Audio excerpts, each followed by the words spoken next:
Yadav CISF के जवान हमारे बड़े भैया अनिल जी की तरफ से 100 रुपए का पुरस्कार आपके चरणों में 100 बार नमस्ते प्रणाम आशीर्वाद का चाह रही।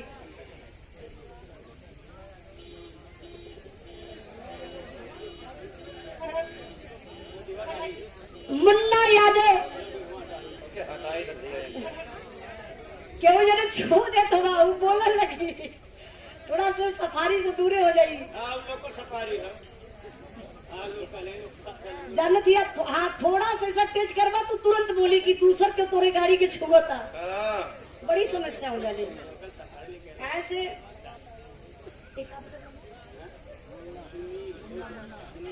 मुन्ना भैया एक बार भैया, फौजी भैया फिर से बता था, दिमाग से उतर गए। नौ डीमा दाढ़ी बता है नहीं, फिर से बता दी तो ठीक है। आप मुन्ना यादव प्रधान नवडीहा दाढ़ी राम से आप प्रधान जी की तरफ से 500 रुपए का पुरस्कार प्रधान जी के चरणों में 100 बार नमस्ते प्रणाम आशीर्वाद का चाह रही। सब भाई के नमस्कार प्रणाम। जरा गौर करे बाबू, अब बताइए ना प्रधान जी, यहाँ प्रधान लोगों का संख्या ज्यादा हो थोड़ा। अच्छा ये बतावा, जे प्रधान हुई तो ठीक है, जे प्रधानपति हुई ओकर तो मजे के दुर्दशा हुई। अच्छा कोनो गाँव के कुछ फैसला लेवे कोई या कुछ पास करे कोई तो ये लोग जाते हुए सुनबू हो, यही पेपर पे दस्खत कर दा। लेकिन मोहरिया मारा कमा यह लोग करेंगे, ये लोग करेगा तो देखिए मर्द मेहरारू में जेकरे में कभी जिंदगी में झगड़ा न भइलो, खाली मेहरारू के नैहरे के बाद बुराई करके देखा। बलिराम यादव पूर्व प्रधान ग्राम गहिरा से जिला मिर्जापुर के धरती से 100 रुपए का पुरस्कार प्रधान जी के चरणों में 100 बार नमस्ते प्रणाम आशीर्वाद का चाह रही।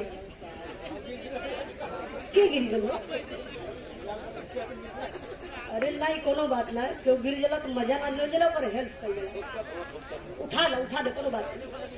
गौर करेंगे बाबू, विश्वकर्मा जब बतिया सुन ली कि हमारे भाई बाप के कारण चूना बना रहे और एक गुस्सा में लाल बहरवा से भागल घरवा में अली। अब हाली साड़ी साया ब्लाउज उतार के फेंक दिली।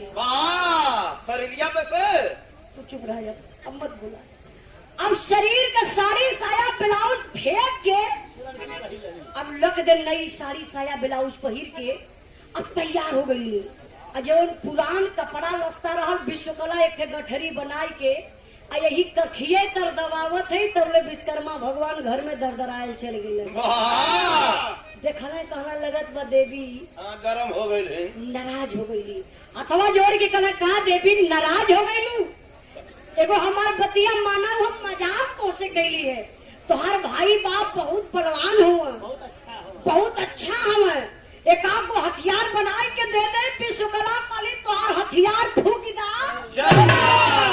तुम्हारे घरे ना रहा। अब भैया विश्वकला काखी तर दबौले है, बैग वैग ना रहा का उनके। अब विश्वकर्मा भगवान मनावत हुआ, कहत का हुआ माइके साहब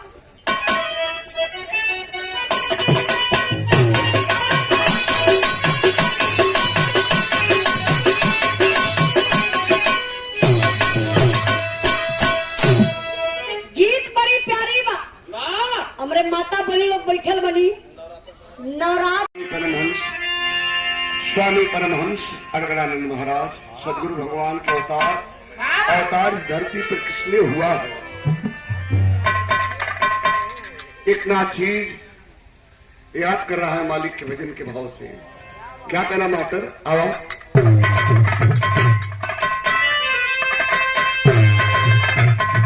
जीव के उदार खातिर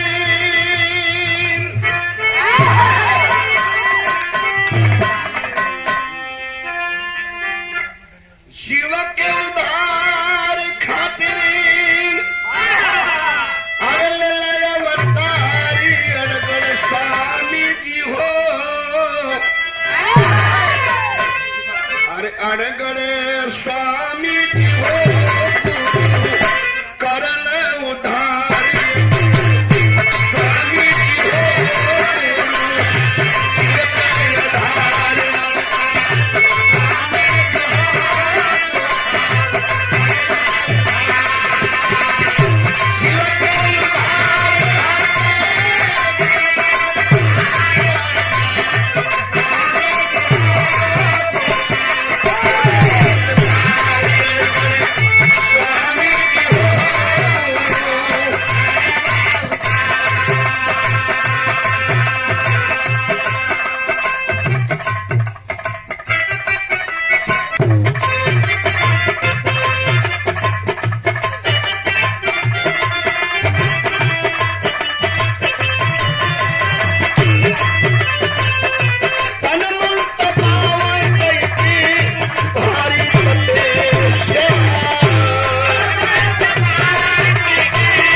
सदगुरु भगवान के भजन के।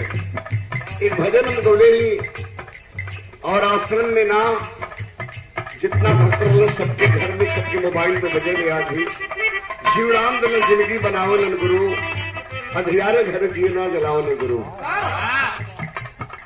लेकिन वो भजन के बाद ये भजन के स्वामी परमहंस सदगुरु भगवान स्वामी जी के बड़ा पसंद करेंगे।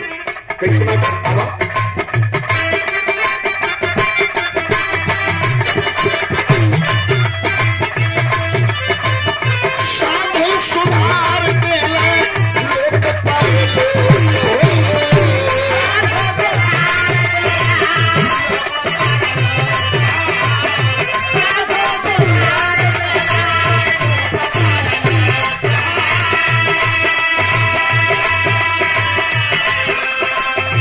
पाल घर में बैठल है, कहीं रहे उनका नजर सबके ऊपर है। गुलाब के ऊपर है, मरनाथ के ऊपर है, फौजी भैया के ऊपर है, सबके ऊपर उनकी नजर है मालिक की। ऐसा देवता है। ज्ञानपुर उमरपुर से भैया मेरे संजय यादव सादर 100 रुपए का आशीर्वाद सदगुरु भगवान कल्याण करें आपके। तो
श्रीमान बाबू समारू यादव ग्राम सभा गहिरा जनपद मिर्जापुर कमलेश यादव जी के पूज्य पिताजी के चरणों में हमारा नमन प्रणाम सादर 101 रुपए का आशीर्वाद प्रदान किए सदगुरु भगवान स्वामी परमहंस अड़गड़ानंद महाराज और मरैया बाबा आपके जीवन के हर कामना मंगलमय करें।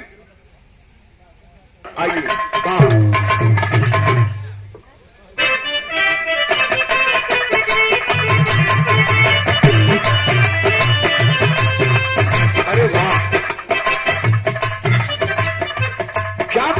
स्वामी जी, मैं तो अपने आंखों से देखा हूँ, छत्तीसगढ़ आश्रम हो चाहे बरेली आश्रम हो, मैं अपने आंखों से देखा हूँ। इसलिए कहने में कोई शक नहीं है। जितने हमारे गुरु भाई हैं सब लोग जानते होंगे इस गमछा की बहुत बड़ी कीमत है, बहुत बड़ी कीमत है। मालिक का साक्षात पहरा है। ये बड़ी बात नहीं बोल रहा बाबूजी, जिससे हमारे औसे गहरा ग्राम सभा गहिरा से बहुत बड़ा लगाव और मालिक के चरण यहाँ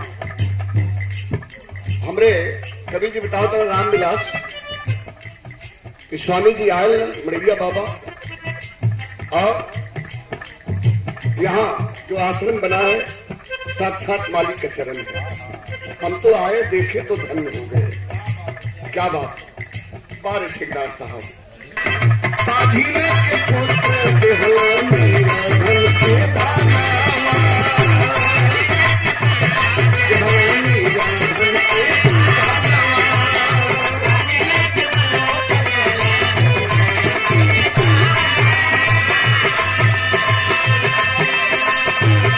दुखियन का सुख से भर दे जीवन।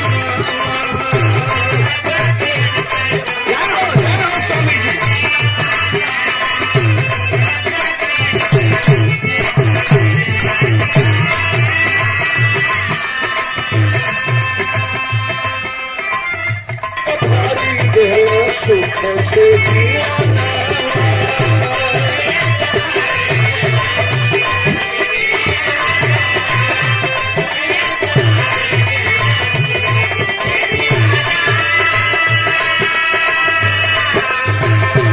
गहिरा के धरती पर जुटे हुए जितने भक्तगण हैं, जितने हमारे गुरु भाई हैं, इन लोगों के लिए क्या करेंगे बाबू?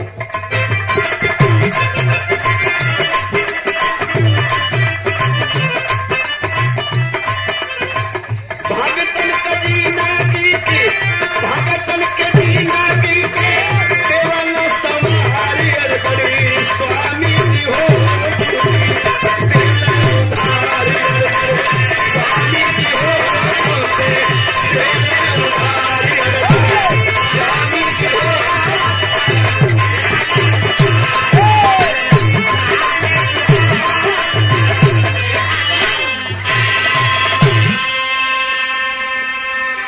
मालिक के भजन के वहां पे